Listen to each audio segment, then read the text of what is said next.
Power point software presentation क्या होता है, इसके विंडो में कौन कौन से कंपोनेंट्स होते हैं और स्लाइड को कैसे क्रिएट किया जाता है, उसमें फॉर्मेटिंग और सेविंग कैसे की जाती है, कैसे इन स्लाइड को स्लाइड शो में रन किया जाता है।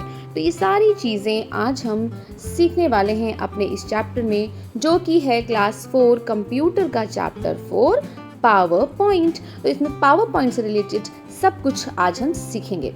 सो hey friends, did you enjoy typing and editing in Word? Now let us learn about presentation software PowerPoint. तो आपने वर्ड सीख लिया है। वर्ड में हम क्या करते हैं, टाइपिंग एंड एडिटिंग करते हैं। तो अब हम क्या सीखेंगे, अब हम पावर पॉइंट सीखेंगे, जो कि एक प्रेजेंटेशन सॉफ्टवेयर है जिसमें हम प्रेजेंटेशंस को बनाते हैं। प्रेजेंटेशन क्या होता है, जब भी अगर हमें किसी को कुछ एक्सप्लेन करना है तो वो हमारे लिए एक सपोर्ट सिस्टम का काम करता है और उसमें हम पिक्चर्स और वीडियोस साथ में शो कर सकते हैं। तो इससे क्या होता है, जो हमारा प्रेजेंटेशन होता है, हमारी डिलीवरी ऑफ स्पीच होती है, वो बहुत ही अट्रैक्टिव और इंटरेस्टिंग हो जाती है, राइट। सबसे पहले इंट्रोडक्शन देखेंगे हम। पावर पॉइंट क्या है। पावर पॉइंट एक एप्लीकेशन सॉफ्टवेयर है जो माइक्रोसॉफ्ट ने डेवलप किया है, ठीक है, माइक्रोसॉफ्ट ने डेवलप किया है इसको, और इसमें हम प्रेजेंटेशंस को क्रिएट कर सकते हैं। प्रेजेंटेशन क्या हो सकता है, combination of media, audio, video and text हो सकता है, ठीक है। यानी इन सारी चीज़ों को हम अपने प्रेजेंटेशन में इंक्लूड कर सकते हैं। और इस प्रेजेंटेशन का जो एक पेज होता है उसको हम स्लाइड कहते हैं, और एंड ग्रुप ऑफ स्लाइड्स को हम क्या कहते हैं, प्रेजेंटेशन। यानी कि जब सिंगल पेज है तो दैट इज स्लाइड, और जब बहुत सारे पेज, पूरी स्लाइड बन गई हमारी और सारे पेजों को मिलाकर क्या बोलते हैं, प्रेजेंटेशन कहते हैं। प्रेजेंटेशन किस काम आता है, प्रेजेंटेशन के थ्रू हम अपने आइडियाज़ को एंड मैसेजेस को दूसरों तक अच्छे से पहुंचा सकते हैं, अपने व्यूवर्स तक अच्छे से पहुंचा सकते हैं। तो सबसे पहले क्या सीखना ज़रूरी है कि पावर पॉइंट को स्टार्ट कैसे करते हैं। तो इसके सारे स्टेप सेम है, जैसे कि बाकी के प्रोग्राम्स हम स्टार्ट करते हैं सेम वैसे इसको भी करते हैं। सबसे पहले क्या करते हैं, हम स्टार्ट आइकन को क्लिक करते हैं, जो कि यहाँ लेफ्ट बॉटम कॉर्नर में होता है इस टाइप से। इसको कहते हैं स्टार्ट मेन्यू। इस पर जैसे हम क्लिक करेंगे क्या होगा, एक लिस्ट ओपन हो जाएगी जिसमें सारे ही इंस्टॉल्ड ऐप्स अपीयर हो जाएंगे। उसको स्क्रॉल डाउन करके हम पावर पॉइंट को ढूंढ सकते हैं। देन पावर पॉइंट पे जब हम क्लिक करेंगे तो हमें ये स्टार्ट स्क्रीन मिलेगी, ठीक है। ये पावर पॉइंट की स्टार्ट स्क्रीन है। इसमें क्या करना है, आपको ब्लैंक प्रेजेंटेशन में क्लिक करना है, यानी कि यहाँ पे ब्लैंक प्रेजेंटेशन आ रहा है, यहाँ पे क्लिक करना है। या अगर आप चाहें तो इसमें से कोई थीम को भी चूज़ कर सकते हैं। थीम्स हैं, ये आप ले लेंगे तो आपको एक प्री डिफाइंड थीम्स अवेलेबल हो जाएंगी, डिज़ाइन अवेलेबल हो जाएगा। एंड आप अगर चाहते हैं कोई recently opened power point presentation को ओपन करना, तो वो भी आप ओपन कर सकते हैं। तो जैसे ही आप ब्लैंक प्रेजेंटेशन पे क्लिक करेंगे, एक ब्लैंक प्रेजेंटेशन जिसका नाम होगा प्रेजेंटेशन 1, यानी कि इसका टाइटल होगा प्रेजेंटेशन 1, वो अपीयर हो जाएगी स्क्रीन पर। Now next topic is power point window. Window means जब हम पावर पॉइंट को ओपन करते हैं तो ये उसकी जो पूरी स्क्रीन हमें विजिबल होती है, इसको पावर पॉइंट विंडो कहते हैं। अब इसमें कौन कौन से कंटेंट्स होते हैं वो हम देख लेते हैं और उनका क्या यूज़ होता है। तो सबसे पहले यहाँ पे क्या है, क्विक एक्सेस टूल बार। यहाँ से हम सेव, रीडू, अनडू, ये सारी बटन्स हमें क्विकली मिल जाती है बिना किसी टैब में एंटर किए। और ये जो सबसे टॉप में हमें मिलता है, इसे बोलते हैं टाइटल बार, जहाँ पे इस प्रेजेंटेशन का टाइटल जिस भी नेम से ये सेव है वो यहाँ पे आपको वो टाइटल दिखेगा। नेक्स्ट है ये प्रोग्राम कंट्रोल बटन्स, जहाँ से इस मिनिमाइज, मैक्सिमाइज या फिर क्लोज कर सकते हैं इस विंडो को। रिबन में क्या होता है, कुछ टूल्स अवेलेबल होते हैं हमें इस टैब से रिलेटेड, जैसे होम टैब में कुछ अलग टूल होंगे और इंसर्ट टैब में कुछ अलग टूल्स होंगे। तो ये सारे टूल्स हमें इस रिबन में मिलते हैं। ये है स्लाइड, थंबनेल, पेन। तो जितनी भी स्लाइड्स हैं हमारे पास वो सारी हमें यहाँ छोटे छोटे थंबनेल्स में अवेलेबल होती हैं, छोटे से फॉर्म में, जैसे हम देख सकते हैं। स्लाइड पेन, ये जो पूरा एरिया है जिस पे हम वर्क करते हैं, स्लाइड को एक लार्ज व्यू दिखाता है, उसे स्लाइड पेन कहते हैं। Next is notes pen. जिस स्लाइड से रिलेटेड अगर आपने कुछ नोट्स यहाँ पे सेव किए हैं तो वो आप यहाँ पर देख सकते हो। व्यू ऑप्शन है, यहाँ पे आप कौन से व्यू में स्लाइड को देखना चाहते हो वो यहाँ से आप डायरेक्टली क्लिक करके जा सकते हो। टेक्स्ट प्लेस होल्डर, ये जो यहाँ पे है ना, क्लिक टू ऐड टाइटल, इसको हटा के आप टेक्स्ट को इंसर्ट कर सकते हो। ये यानी कि टेक्स्ट बॉक्स है, इसको टेक्स्ट प्लेस होल्डर बोलते हैं इसमें। तो ये है सारे कंटेंट जो इसके विंडो में होते हैं। अब यही सारी चीज़ें यहाँ पे नीचे एक्सप्लेन्ड हैं, जिसे आप अच्छे से रीड आउट कर सकते हो। जो जिस वर्क का है वो मैंने आपको बता दिया ऑलरेडी। नेक्स्ट टॉपिक है क्रिएटिंग द टाइटल स्लाइड। जैसे ही हम पावर पॉइंट का प्रेजेंटेशन ऑन करते हैं तो जो उसका फर्स्ट स्लाइड होता है, पावर पॉइंट उसको क्या कंसिडर करता है कि वो टाइटल स्लाइड होगी। टाइटल मीन्स आप अगर कोई प्रेजेंटेशन बना रहे हो तो वो जिस चीज़ से रिलेटेड है आप उसका टॉपिक या फिर उसका टाइटल अपनी फर्स्ट स्लाइड में ज़रूर ही लिखोगे, तो इसलिए ये इसका टाइटल स्लाइड बोला जाता है। और जैसे ही आपने ये ओपन किया तो जो आप टेक्स्ट टाइप करोगे वो क्या होगा, वो जिस टेक्स्ट प्लेस होल्डर में है उसको टाइटल टेक्स्ट प्लेस होल्डर बोलते हैं, और उसी के अकॉर्डिंग उसका साइज़ वगैरह होता है। तो उसके लिए क्या करना है, click on the title text place holder. ये जो प्लेस होल्डर है इस पर आप क्लिक करोगे और अपना टेक्स्ट एंटर करोगे।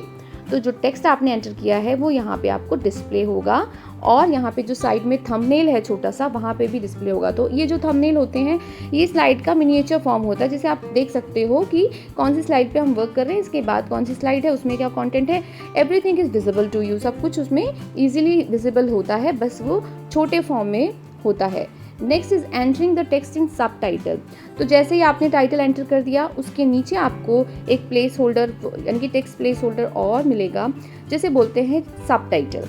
तो इसके लिए आपको क्या करना है, सब टाइटल टेक्स्ट प्लेस होल्डर में क्लिक करना है और वहाँ पर आप टेक्स्ट टाइप कर सकते हो, और वो टेक्स्ट यहाँ पे आ जाएगा, उस सब टाइटल टेक्स्ट में अपीयर हो जाएगा और आपके थंबनेल में भी अपीयर हो जाएगा। ठीक है, तो जो भी चीज़ें आप यहाँ स्लाइड में ऐड करते जा रहे हो वो सारी ही चीज़ें आपके वहाँ पे भी शो होती रहेंगी साथ के साथ। सो जब एक बार आपने टाइटल स्लाइड क्रिएट कर दी, उसके बाद क्या करना है, आपको आगे की स्लाइड्स क्रिएट करनी होगी। तो उसके लिए आपको और भी स्लाइड्स चाहिए होंगी, क्योंकि जब हम प्रेजेंटेशन बनाते हैं तो वो क्या होता है, कॉम्बिनेशन ऑफ मैनी स्लाइड्स होता है। ठीक है, तो उसके लिए आपको बहुत सारी स्लाइड्स प्रिपेयर करनी है, सिर्फ सिंगल स्लाइड्स तो नहीं बनाएंगे। तो टाइटल स्लाइड के बाद हमें जो नेक्स्ट स्टेप है वो होता है इंसर्टिंग अ न्यू स्लाइड उसमें। उसके लिए क्या करना है, क्लिक ऑन होम टैब। आप सबसे पहले यहाँ होम टैब में जाएंगे, जिस नंबर या सीक्वेंस में यहाँ पे लिखा होता है उसी में ये स्टेप लिखे होते हैं, तो आप इजीली यहाँ से देख सकते हो कि कौन सा स्टेप किसके बाद फॉलो हो रहा है। सेकेंड स्टेप में क्या करना है, आपको न्यू स्लाइड बटन पे क्लिक करना है। तो आपको ये होम टैब के नीचे मिल जाएगी, या फिर आप Ctrl+M प्रेस कर सकते हो, दिस इज शॉर्ट की फॉर न्यू स्लाइड। और जैसे ही आप इस पर क्लिक करोगे स्लाइड 2 अपीयर हो जाएगी आपके प्रेजेंटेशन में, और साथ ही साथ यहाँ थंबनेल में भी अपीयर हो जाएगी। तो जैसे जैसे आप स्लाइड एंटर करते जाएंगे वो आपके थंबनेल में ऐड होती चली जाती है। अब आपने स्लाइड 2 इंसर्ट कर ली, अब उसमें आपको टेक्स्ट इंसर्ट करना होगा। तो वो सारे ही स्टेप सेम हैं जो कि हमने स्लाइड 1 में फॉलो किए थे टेक्स्ट को इंसर्ट करने के लिए। क्या करना है, आपको टाइटल प्लेस होल्डर में सबसे पहले क्लिक करना है, देन आप इसमें अपना टेक्स्ट इंसर्ट करोगे, देन सब टाइटल टेक्स्ट प्लेस होल्डर में आप क्लिक करोगे, वहाँ पे अपना टेक्स्ट टाइप करोगे। जैसे जैसे आप इसमें टाइप करते जाओगे यहाँ पे आपको बुलेट्स मिलेंगे, ये जो छोटे छोटे साइंस हैं इस टेक्स्ट के आगे इसे कहते हैं बुलेट्स। तो ये पॉइंटर्स में लिख रहा है, तो अगर आपको पॉइंटर्स में लिखना है तो जैसे आप एंटर करोगे ये नया पॉइंटर अपने आप आ जाएगा, और इस तरह से आप अपना पूरा टेक्स्ट राइटिंग कंप्लीट कर सकते हो जैसे कि पहले आपने किया था। तो सेम वे से आप सारी स्लाइड्स को क्रिएट कर सकते हो अपनी प्रेजेंटेशन की, जो भी आपको स्लाइड्स बनानी है। Next is formatting presentation. अब हमने टाइप कर लिया, लेकिन उसको हमें एक ब्यूटीफुल लुक देना है, क्योंकि सिर्फ टेक्स्ट जो है थोड़ा सा मोनोटोनस लगेगा, इसलिए उसमें डिफरेंट कलर्स और पिक्चर्स और ऑडियोज वीडियोस का यूज़ किया जाता है। तो फॉर्मेटिंग से क्या होता है, फॉर्मेटिंग से जो हमारा प्रेजेंटेशन है वो और ज़्यादा अट्रैक्टिव इफेक्टिव लगने लगता है। सारे ही फॉर्मेटिंग ऑप्शंस जो हैं वो हमें कहाँ मिलते हैं, होम टैब में मिल जाते हैं। तो ये सारे फॉर्मेटिंग टूल्स हैं या ऑप्शंस हैं। ठीक है, ये हो गया बोल्ड, इटैलिक, जैसे कि वर्ड में होता है ना वैसे हम यहाँ भी फॉलो कर सकते हैं। हम बोल्ड कर सकते हैं टेक्स्ट को, इटैलिक कर सकते हैं, अंडरलाइन कर सकते हैं, उसको शैडो दे सकते हैं, हम फॉन्ट का स्टाइल चेंज कर सकते हैं, फॉन्ट का साइज़ यहाँ से चेंज कर सकते हैं, फॉन्ट का कलर हम यहाँ से चेंज कर सकते हैं। ठीक है, तो ये सारे ऑप्शन, यहाँ से हम शेप्स को इंसर्ट कर सकते हैं, यहाँ पे हम टेक्स्ट को अलाइन कर सकते हैं। ये सारे ऑप्शंस हमें अवेलेबल होते हैं होम टैब पर। So Robo is saying here you can format and save the PowerPoint presentation the same way as you do in MS Word document। तो जैसे आप MS Word document में फॉर्मेट एंड सेव करते थे, same process यहाँ पे भी follow होगा, वैसे ही हम इस प्रेजेंटेशन को फॉर्मेट कर सकते हैं और सेव कर सकते हैं। Now next is saving a presentation. अब प्रेजेंटेशन बना ली हमने और हमें उसको सेव करना है फॉर फ्यूचर यूज़। तो जब भी हम प्रेजेंटेशन बनाते हैं उसको हमें सेव कर लेना चाहिए अपने फ्यूचर यूज़ के लिए, क्योंकि अगर हमें फ्यूचर में कभी वो फाइल चाहिए तो हमारे कंप्यूटर या हमारे सिस्टम में वो चीज़ सेव होना चाहिए, और उसको हम क्या कर सकते हैं, रिव्यू कर सकते हैं और एडिट भी कर सकते हैं बाद में, जब भी हमें उसमें चेंजेस की ज़रूरत हो, एक बार अगर वो सेव हो चुका है। तो जैसे हमने वर्ड में पढ़ा था कि जो वर्ड का एक्सटेंशन होता है, जो भी वर्ड की फाइल हम सेव करते हैं वो .docx से होता है, वैसे ही एक्सटेंशन पावर पॉइंट फाइल में भी होता है। सभी फाइल के पीछे एक्सटेंशन लगता है कंप्यूटर में, ताकि वो किस सॉफ्टवेयर में सपोर्ट करेगा ये पता चल सके। तो यहाँ पावर पॉइंट का जो एक्सटेंशन होता है वो होता है .pptx। तो ये इसका पावर पॉइंट फाइल का एक्सटेंशन है, ठीक है। जिस भी फाइल के नेम के साथ आपको ये एक्सटेंशन मिल रहा है, इसका मतलब वो पावर पॉइंट प्रेजेंटेशन फाइल है, उसको आप इजीली आइडेंटिफाई कर सकते हो। Now running a slide show. अब हमने पूरा प्रेजेंटेशन अपना बना लिया, उसको सेव भी कर दिया, बट कैसे हम उसका स्लाइड शो करेंगे, कैसे हम उसको प्रेजेंट करेंगे जब हम अपना प्रेजेंटेशन दे रहे होंगे ग्रुप ऑफ पीपल को, यानी कि क्योंकि ये प्रेजेंटेशन बनाया ही इसलिए जाता है कि हम बहुत बड़े नंबर ऑफ पीपल को एक साथ हम प्रेजेंट कर रहे हैं, तो हम उन तक एक कंटेंट शो कर सकें अपनी इंफॉर्मेशन के साथ साथ। तो इसके लिए क्या करना है हमें, जब हम प्रेजेंटेशन करते हैं तो वो पूरी स्क्रीन उस स्लाइड से फिल हो जाती है। सबसे पहले click on the first slide. सबसे पहले आपको फर्स्ट स्लाइड पे जाना है जो आपने सबसे पहले बनाई थी। देन आपको स्लाइड शो टैब पे क्लिक करना है। स्लाइड शो टैब यहाँ आपको मिलेगा, 2 नंबर वाला स्टेप है तो यहाँ आपको मिल जाएगा। थर्ड स्टेप क्या है, क्लिक ऑन फ्रॉम बिगनिंग। यहाँ पे फ्रॉम बिगनिंग पे आप क्लिक करेंगे तो इसका मतलब क्या, जहाँ से स्लाइड स्टार्ट हो रही है वहाँ से आपका प्रेजेंटेशन प्ले होना, रन करना स्टार्ट कर देगा। अगर आप चाहो तो आपने अगर कहीं बीच की स्लाइड पर क्लिक कर रखा है तो आप वहाँ से भी करंट स्लाइड चूज करके भी प्ले कर सकते हैं। The slide you selected फिल्स the screen. तो जो भी स्लाइड आपने चूज की है उसी से स्क्रीन पूरी फिल हो जाएगी, फुल स्क्रीन पे आ जाएगा। और अगर आपको उसको बंद करना है तो आपको एस्केप की प्रेस करनी होगी।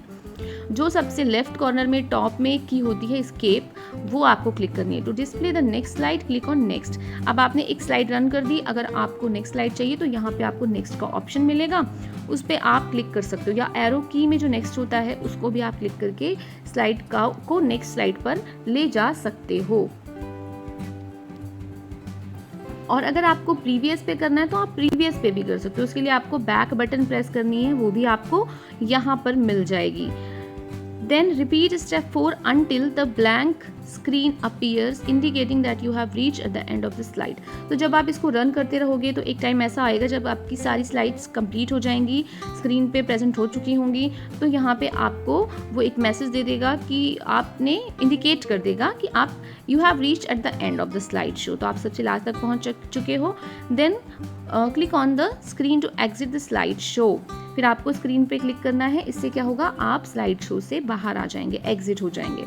सो यहाँ पे ये चैप्टर कंप्लीट हो जाता है। हम जल्दी से रिवाइज करते हैं कि इस चैप्टर में हमने क्या क्या पढ़ा है। तो पावर पॉइंट क्या है, एक एप्लीकेशन सॉफ्टवेयर है जिसमें हम प्रेजेंटेशंस को क्रिएट करते हैं। एक ग्रुप ऑफ स्लाइड्स को क्या बोलते हैं, प्रेजेंटेशन बोलते हैं। एक स्लाइड को स्लाइड बोलते हैं और ग्रुप ऑफ स्लाइड्स को प्रेजेंटेशन कहते हैं। स्लाइड पेन में हमें क्या दिखता है, हमें लार्ज व्यू दिखता है करंट स्लाइड का, और जो स्लाइड के थंबनेल पेन होता है उसमें हमें थंबनेल वर्जन दिखते हैं सभी स्लाइड्स के। एक पावर पॉइंट प्रेजेंटेशन क्या है, कॉम्बिनेशन ऑफ मैनी स्लाइड्स, बहुत सारी स्लाइड्स का कॉम्बिनेशन है। फॉर्मेटिंग से क्या होता है, हमारा जो प्रेजेंटेशन है वो बहुत ही अट्रैक्टिव एंड इफेक्टिव हो जाता है। जो डिफ़ॉल्ट एक्सटेंशन है पावर पॉइंट का वो है .pptx। Slide show display 1 slide at a time. Slide show से क्या होगा, वो सिर्फ एक स्लाइड दिखाएगा, बाकी सारे टूल्स और विंडो कुछ नहीं दिखाएगा। पूरी स्क्रीन पे हमें स्लाइड शो दिखेगा और पूरी स्क्रीन उससे फिल हो जाएगी। So this was the chapter.